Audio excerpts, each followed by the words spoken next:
Welcome to Shri online classes. इससे पहले के वीडियो में मैं आप लोगों को fourth states of matter that is plasma के बारे में आप लोगों के साथ डिस्कस की थी, राइट? बट आज इस वीडियो में मैं आप लोगों के साथ fifth states of matter that is balls-Einstein condensate के बारे में आप लोगों को बताऊंगी। सो बिना देरी किए हुए चलते हैं ये जानने के लिए कि बोल्स-आइंस्टीन कंडेंसेट क्या होता है, इसे हम लोग किस तरीके से इजी वे में जान सकते हैं। आज के इस वीडियो में हम बोल्स-आइंस्टीन कंडेंसेट के बारे में बात करेंगे, जिसे फिफ्थ स्टेट्स ऑफ मैटर भी कहा जाता है। देखिए, 1924 में एक इंडियन साइंटिस्ट सत्येंद्र नाथ बोस, इन्होंने अल्बर्ट आइंस्टाइन को एक पत्र लिखा और उस पत्र के साथ उन्होंने अपना रिसर्च पेपर भी आइंस्टाइन को भेजा। उनके रिसर्च में उन्होंने एक नए तरह के स्टैटिस्टिक्स का फॉर्मेशन किया, जो कि आज बोस-आइंस्टीन स्टैटिस्टिक्स के नाम से जाना जाता है।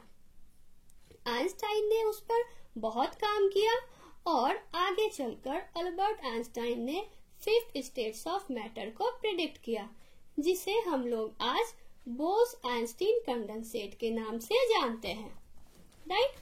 अब एग्जैक्टली है क्या, तो चलिए देखते हैं। जब भी किसी बोसोन के गैस को, राइट, अब ये बोसोन है क्या?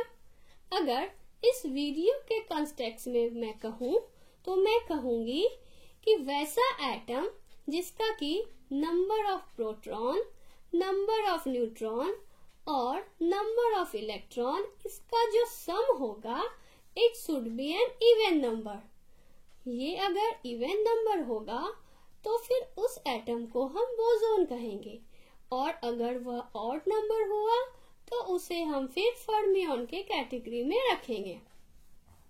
देखिए, जब किसी बोसोन के गैस को बहुत ही लो डेंसिटी में बहुत ठंडा किया जाए, अनइमेजिनेबल ठंडा किया जाए, तो एब्सोल्यूट जीरो है, which is minimum possible temperature.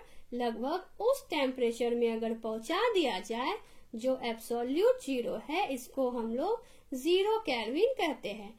अगर ये नैनो केल्विन के स्केल में चला जाए, इतना ठंडा हो जाए, राइट, तो फिर वो जो बोसोन्स है, इट मीन्स जो एटम्स है, वो अपना आइडेंटिटीज लूज कर देता है और इस तरह से बिहेव करता है कि मानो कि वह एक सिंगल एटम हो, एक बड़ा सा ऑब्जेक्ट हो, एक सिंगल ऑब्जेक्ट की तरह काम करता है।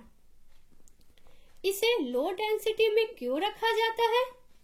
सो देखिए, इसे लो डेंसिटी में इसलिए रखा जाता है क्योंकि अगर ये लो डेंसिटी में नहीं होगा तो फिर ठंडा करते समय ये लिक्विफाइड हो जाएगा, और लिक्विफिकेशन के लिए हम लोग जानते हैं कि 3 बॉडीज कोलिजन की जरूरत होती है। मतलब एक ही साथ 3 बॉडी अगर कोलाइड करे then liquefaction is possible, right? अगर 2 बॉडीज का कोलिजन होता है तो फिर इसमें लिक्विफिकेशन पॉसिबल नहीं होता है। लिक्विफिकेशन के लिए मिनिमम 3 बॉडीज को एक साथ कोलाइड करना होता है।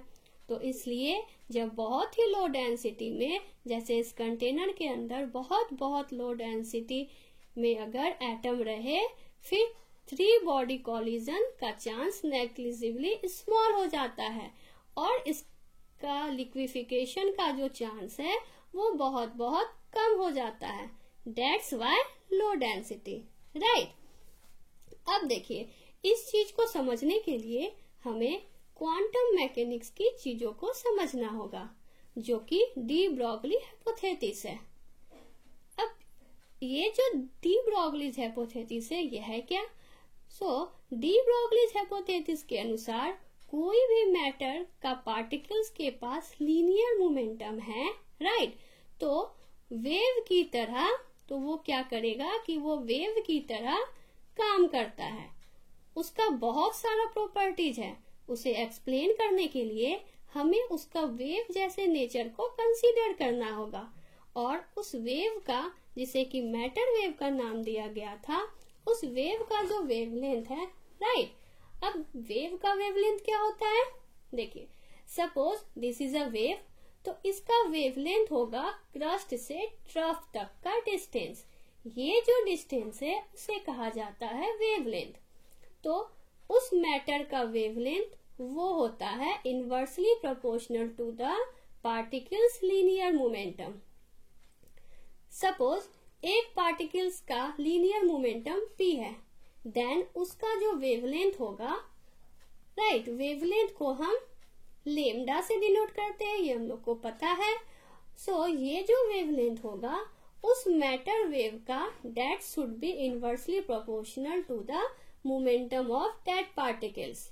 मतलब उसका मोमेंटम जितना ज्यादा होगा उसका वेवलेंथ उतना कम होगा। और अब अगर इस वीडियो के कंस्ट्रेंट में बात करूं तो देखिए, अगर दो पार्टिकल्स हमने यहाँ पे कंसीडर किया है और दोनों बिल्कुल आइडेंटिकल पार्टिकल्स है, सेम मास का पार्टिकल्स है, एक जो है इसमें देखिए बहुत फास्ट मूव कर रहा है और दूसरा बहुत स्लोली मूव कर रहा है। तो ऑब्वियसली चूंकि मोमेंटम होता है मास इनटू वेलोसिटी, तो अगर ये फास्ट मूव करेगा तो इसका मोमेंटम का जो मैग्नीट्यूड होगा ये ज्यादा होगा।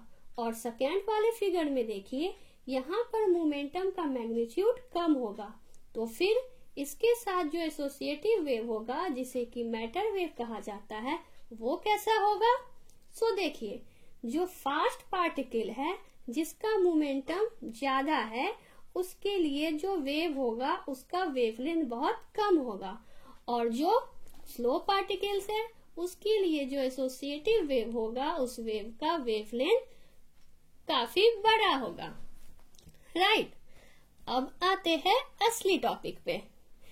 लेट अस से कि इस स्पेस में बहुत सारे बोसोन हैं, ये फिलहाल बहुत तेज मूव कर रहा है। यहाँ पर जो सर्कल आप देख रहे हैं वो एसोसिएटिव वेव है। सो ये बहुत ही फास्ट मूव कर रहा है, तो इसका वेवलेंथ छोटा है। इसका अपना अपना आइडेंटिटी भी है और इसका जो एनर्जी है वो एनर्जी लेवल भी देखिए अलग अलग है और अलग अलग एनर्जी लेवल के साथ एसोसिएटेड है। इट मीन्स हम लोग कह सकते हैं कि अलग अलग एनर्जी कंटेन कर रहा है। अब इसे जब लेजर कूलिंग या इवेपोरेटिव कूलिंग से ठंडा किया जाता है, काफी ठंडा किया जाता है, तो उस दौरान जितना ये ठंडा होता है उतना इसका मोशन कम हो जाता है। इट मीन्स उतना इसका स्पीड कम हो जाता है, और जैसे ही उसका स्पीड घटता है दैट मीन्स उसका मोमेंटम घटता है। और मोमेंटम घटते के साथ क्या होता है कि जो वेवलेंथ है, वेव का जो वेवलेंथ है वो वेवलेंथ बड़ा हो जाता है। ये अभी ज्यादा जगह घेरने लगता है। पार्टिकल्स वही हैं, देखिए पार्टिकल्स वही हैं, सिर्फ उसका मोमेंटम घट गया, राइट। तो एसोसिएटिव वेव क्या हुआ कि वो बड़ा हो गया, और बड़ा होते के साथ क्या हुआ कि ये एक दूसरे के साथ वेव इंटरेक्ट करने लगा। पहले शुरू में ये इंडिपेंडेंट पार्टिकल्स की तरह वेव कर रहा था, राइट। इन सब का अपना अपना आइडेंटिटी था। जैसे ही ठंडा हुआ वेवलेंथ बढ़ा और ये सारे वेव एक दूसरे के साथ मर्ज होने लगे। सो ऐसे सिचुएशन में इसका एनर्जी भी घट जाता है। चूंकि इसका टेम्परेचर घटा तो एनर्जी भी घट जाता है। और बोसोन्स का एक प्रॉपर्टी है कि बहुत बहुत बहुत सारे बोसोन एक ही क्वांटम स्टेट में रह सकते हैं, राइट, एक ही एनर्जी स्टेट में रह सकते हैं। इसके कारण ये सब एक ही एनर्जी स्टेट में चला जाता है और जो वेव है एक दूसरे के साथ मर्ज करने लगता है। अब अगर वेव एक दूसरे के साथ मर्ज करेगा तो हम एग्जैक्टली नहीं कह सकते हैं कि एक सिंगल पार्टिकल एग्जैक्टली इस जगह और दूसरा पार्टिकल्स यहाँ पर है, क्योंकि वह तो मर्ज कर गया। ऐसा करते करते ये सारे वेव जो है एक दूसरे के साथ मर्ज करते करते एक सिंगल वेव में कन्वर्ट हो जाते हैं। जब ये सिंगल वेव में कन्वर्ट हो जाता है तब इसका प्रॉपर्टी वैसा होता है कि मानो यहाँ पर एक सिंगल बॉडी है और इसी को सुपर एटम कहा जाता है। ये वेव ऐसा बिहेव करता है जैसे कि यहाँ पर एक बड़ा सा कोई ऑब्जेक्ट हो, बड़ा सा मैटर हो, उसका वेव जैसा ये बिहेव करता है। ये तो रहा थ्योरेटिकल पार्ट और ये 1924 की बात थी, राइट। लेकिन इसे प्रैक्टिकली रियलाइज करने में हमें बहुत समय लग गया।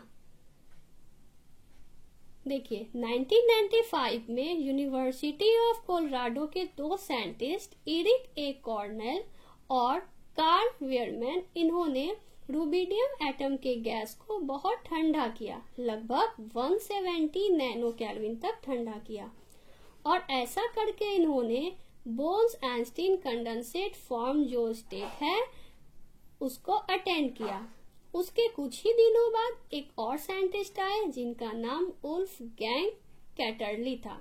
उन्होंने क्या किया कि उन्होंने सोडियम एटम के गैस में बोल्स-आइंस्टीन कंडेंसेट फॉर्म को अटेंड किया और इस तीनों के इस कंट्रीब्यूशन के लिए इनको 2001 में नोबेल प्राइज दिया गया, राइट।